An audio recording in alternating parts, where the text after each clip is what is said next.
Hello guys welcome to my CRN vlog. अब मेरो चाहिँ यो पहिलो भिडियो नै हो। अब हामी चाहिँ आज प्युठान जाँदैछौँ। अब प्युठान घुम्न जाने भनेर जाँदै हो। अनि यो रातिको किनार हुँदै चाहिँ हामी प्युठान गइँदो रहेछ। हामी चाहिँ भालुङदेखि अगाडि आइसकेको छौँ र अगाडि चाहिँ अब गाडीका साधनहरू अनि बाटो पनि साँघुरो रहेछ, अलिकति डेन्जरै रहेछ बाटो चाहिँ। अब अनि साथीहरू अब सबैले नबिर्सिकन लाइक सेयर कमेन्ट सब्सक्राइब गर्न चाहिँ नबिर्सिनुहोस्। अनि चाहिँ हाम्रो तलतिर चाहिँ अब यो राति चाहिँ भोगिरहेको छ सल्लाह यो अब गर्मीको मौसम सुरु हुने बेला हुन लाग्यो। र कोही साथीहरू इच्छुक हुँदाखेरि पौडी खेल्न चाहिँ अब जाँदाखेरि चाहिँ ख्याल गरेर पौडी खेल्नु होला। अब गहिरो हुन्छ के हुन्छ ल। अहिले चाहिँ अरू बाँकी चाहिँ हामी दाङ र प्युठानको सिमाना ठ्याक्क अब प्युठानको सिमानामा चाहिँ हामी चाहिँ अब लाग्यौँ र स्वर्गदारी दर्शन प्रवेशद्वार भनेर पनि लेखिएको छ। यो चाहिँ प्युठानको सिमाना हो। योदेखि अगाडि चाहिँ अब प्युठानमा स्वर्गदारी पर्ने हुनाले चाहिँ अब चाहिँ हामी अब यही सिममा चाहिँ हामी अब यो ददेरी भन्ने ठाउँ लिएर छ। यो चाहिँ अब हामी प्युठान लाग्यौँ। लागिसकेपछि अब दरबान आउन अब चाहिँ 2 किलोमिटर जति होला। अब चाहिँ यतातिर बाटो यस्तो साँघुरो छ र बाइक पनि छिटो चलाउनु पर्छ। र अब यता धेरै जति आइसक्यो अब पानी पऱ्यो हुनाले बाटो कस्तो छ भन्ने थाहा छ। र अहिले चाहिँ मैले बाइक चाहिँ अलिकति स्पिडमै गइरहेको हुन्छ। हाम्रो साथीहरू अगाडि गइसक्नु भएको छ। त्यही भएर चाहिँ अब हामी चाहिँ भेटाउने तरिकाले चाहिँ हामी कुदाइरहेको छौँ। दरबान खोला यो चाहिँ दरबान खोला हो चाहिँ यता के अरे गाउँ खेती छ। अब हामी चाहिँ दरबान प्रवेश गर्छौँ। दरबान आउनु होला। यो दरबान बजार प्रवेश गऱ्यौँ हामी।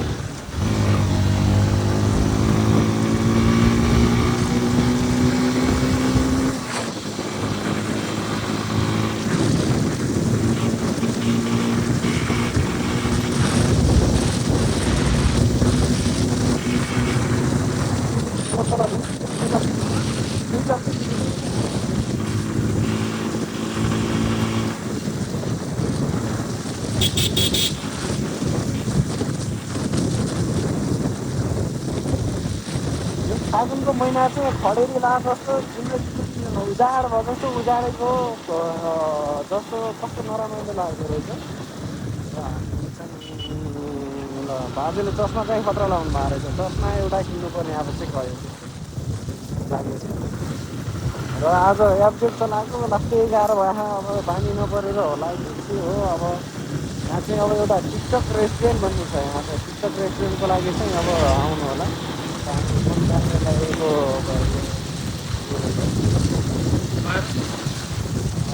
भान्सा चुनाव छ र यो चाहिँ हाम्रो टिकटकपट्टि पाउने सालमा चाहिँ आइपुग्यौँ। र यो हरियाली जङ्गल कस्तो बाटोमा पनि कति राम्रो बडाँडा 1 किलोमिटर हो छ नि त। हामी बडाँडा आइपुग्नु लागेको छ।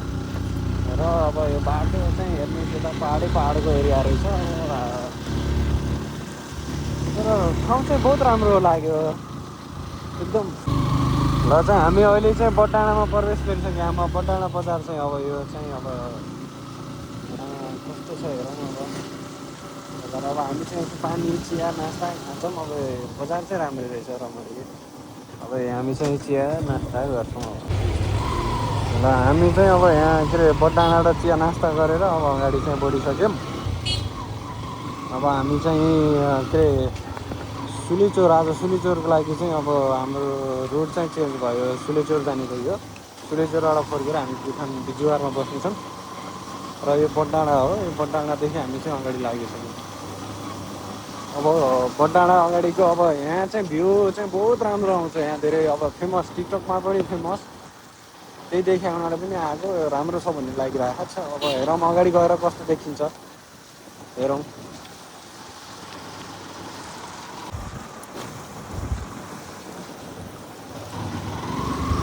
अहिले चाहिँ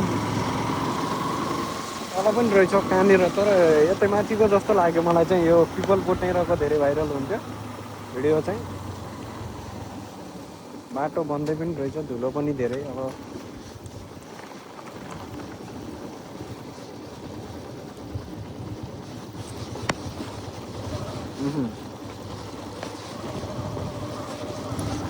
के देखिन्न त यार धुलोले बाटो खड्किन्छ कि के छ भन्ने। खक्ले नि सग्लेनी पारीको गाउँ जहाँ सुन्दर अहिले चाहिँ पछिल्लो समय चाहिँ टिनहरू चाहिँ के होस् अब राम्रो राम्रो ठाउँहरू रहेछन्। अब चाहिँ हामी चाहिँ खरे खोला, यो खरे खोला भनेको चाहिँ सुनेको एकदम बर्खा टाइममा चाहिँ दुःख दिने खोला जहाँ धेरै पहिरो आउने र हेर्दा पनि अहिले तपाईँले हेर्न सक्नुहुन्छ माथि डाँडादेखि खसिरहेको। अनि चाहिँ हामी अलि अगाडि गएपछि चाहिँ त्यहाँ चाहिँ एकजना शहीद तल चाहिँ शहीद हुनुभएको त्यो दण्डकालमा हो क्या सायद अब मारिएको तल खोलानेर यहाँ तल चाहिँ माडी खोला चाहिँ बगिरहेको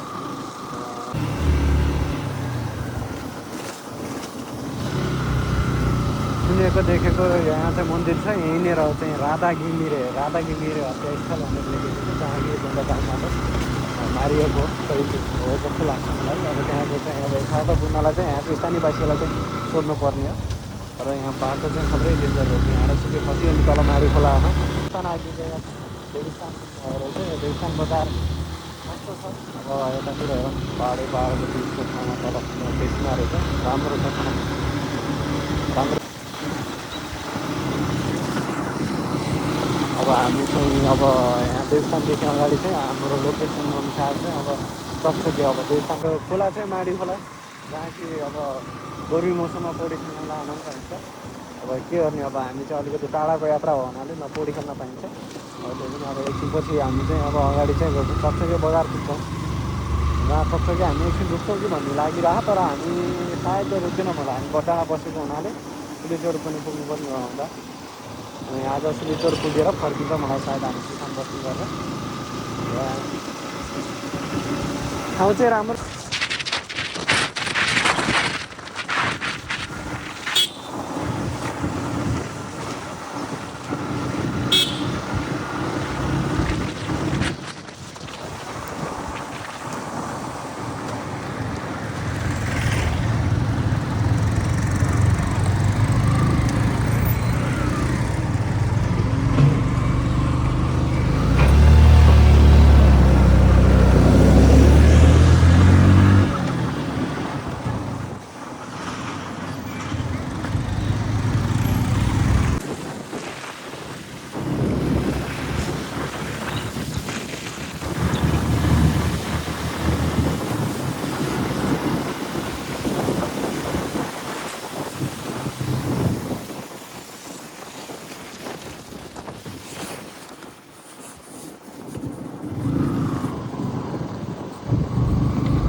गरिसक्यो काम भिङ्ग्री बजार आइपुग्यौँ।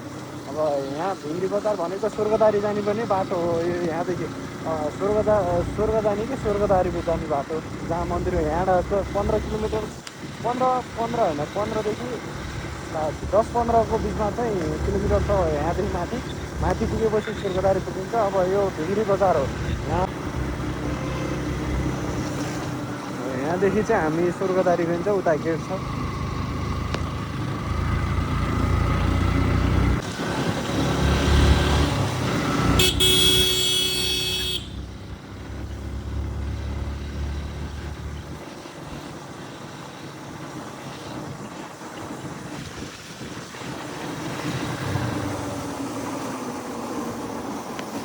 हामी चाहिँ भिङ्ग्री बजार कटेर चाहिँ हामी अब के अरे सिलिचौरको लागि चाहिँ लागेको छौँ।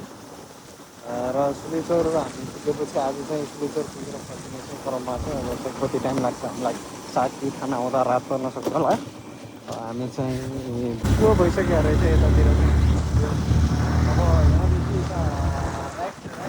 राइट साइडतिर उतातिर चाहिँ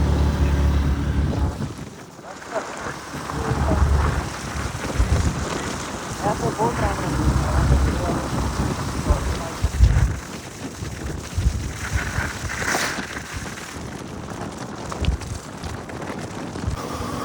ल। हामी चाहिँ अब रोल्पा स्वर्गदारीबाट चाहिँ अब यता प्युठान जिल्ला समाप्त भएर रोल्पा जिल्लामा चाहिँ हामी चाहिँ प्रवेश गरेका छौँ। र यहाँ चाहिँ दुईवटा खोलाहरू मिसेको छ जहाँ कि यता चाहिँ अब यिनी खोलाको नाम चाहिँ थाहा भएन। दुईवटा खोला मिसेर चाहिँ माडी बनेको रहेछ। अब चाहिँ यहाँदेखि माथि खुङ्री बजार हो कि के बजार छ, तर राम्रो भ्यू छ। जब त्यहाँ गएर अलिकति माथिको घुम्ती मेलालाई हेर्नुपर्छ, रमाइलो छ। अब म यहाँ चाहिँ एकचोटि बाइकले पिकअपै लिएन यार। यहाँ कि जहाँ अब के अरे गहुँ खेती माथिबाट हेर्दाखेरि तोरी खेती हेर्दाखेरि राम्रो भ्यू देखिन्छ। अब यता पार्टीका झन्डाहरू ताराहरू पनि देखिरहेको, तारा चाहिँ के कुन पार्टी गयो यो चाहिँ मलाई थाहा भएन। यहाँ चाहिँ बाटो राम्रो राम्रो छ।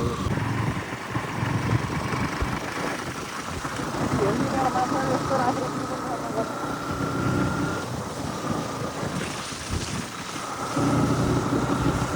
यो घर दामी रहेछ यार, कस्तो दामी बनाएर रहेछ।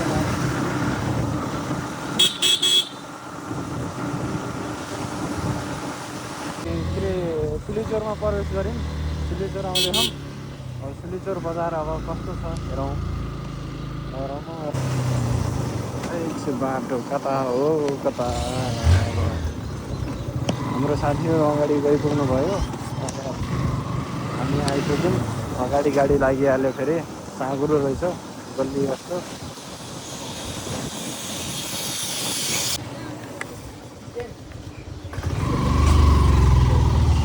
सिलिचोर बजार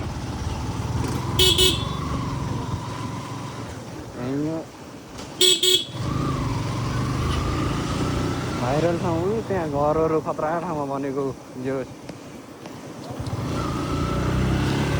रोल्पा सिलिचोर हामी आइपुगेका छौँ।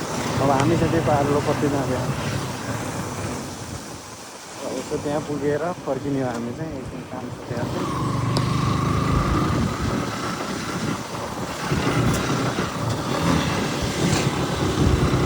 बाइकले तान्ने नै थियो,